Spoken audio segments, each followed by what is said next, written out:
Matapos ang mahabang lakaran, nandito na kami sa Mount Ulap from Benguet. My God, napagod ako. Bumili pa ako ng sombrero, ng glass para sa astigmatism ko. Grabe. Ito yung pinaka first ever na bundok na nakyat ko. Maliban sa Paul ba to kasi ano yun, Catholic ano yun, masyado siyang basta holy ganun. Oh, Mount Ulap.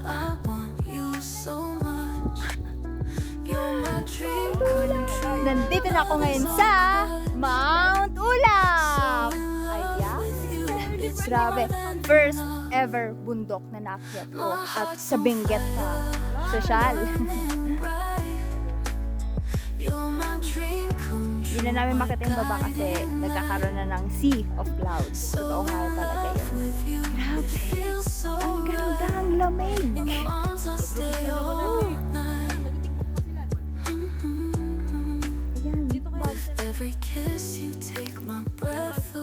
Special thanks to Ma'am Aliyo. Thank you, Ma'am. You're welcome. And thank you rin po kay Sir, asawa ni Ma'am. Sir. Hello. Ito po. Hello, Jay.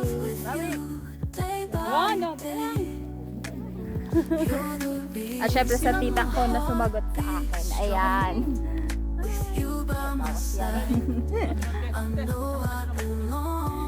Thank you. Ma'am Ulap! 3 go. Yan. Sorry. You're my dream come true, my guiding light. So in love with you, it feels so right. In your arms I'll stay all night.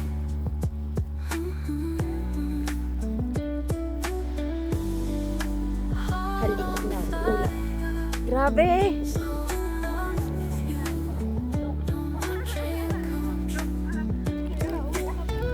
Very unforgettable experience talaga nakaakyat sa Mount Ulap. Dapat na yung Ayan po. Mother Mountain mo, babalikan mo yan. Ito ang Mother Mountain. ko to. Mount Ulap. Tignan nyo naman, bumili pa ako ng baston para may uwi sa bahay. Kahit dito man lang. Dati ito, nadaanan yung mga dinaanan. Kaya, ito, special to sa akin.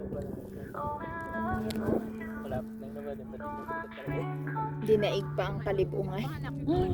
Mas nauna pa ako sa Benguet, nakaakyat kesa sa Botol. Pero wow, napasaya. Na-experience ko yung mapagod, Para daw matulog na, at tumuloy. But the most important thing na natutunan ko dito is hindi basta alam mo magpapatid. Maraming salamat. Bye-bye! You know I love you so, like the river's gentle flow. Hold my hand, don't let go. Through the Ulap po ito na or fog. Yan. Tapos hindi na kami magkakitaan sa kapal ng ulap dito.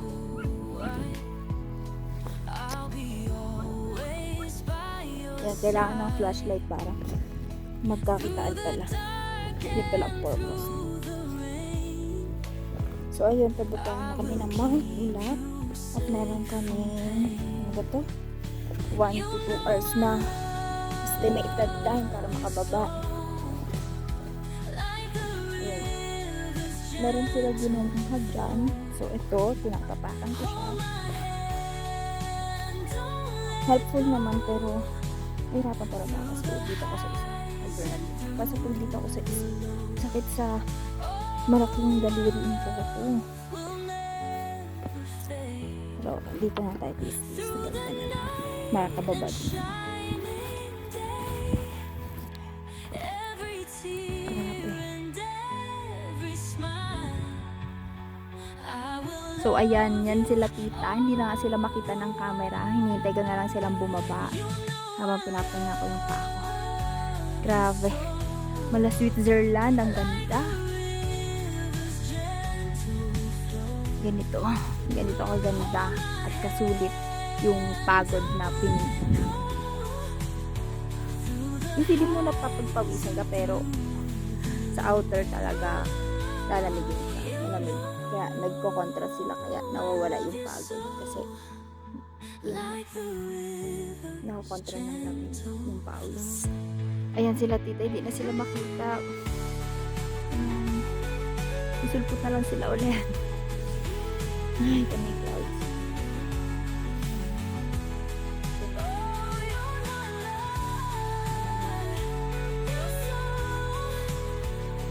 Nasuka na naman. Bumababa na kami ng gusto. Malamig pa rin.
Yan na ata yung sinasabi nilang 7-Eleven.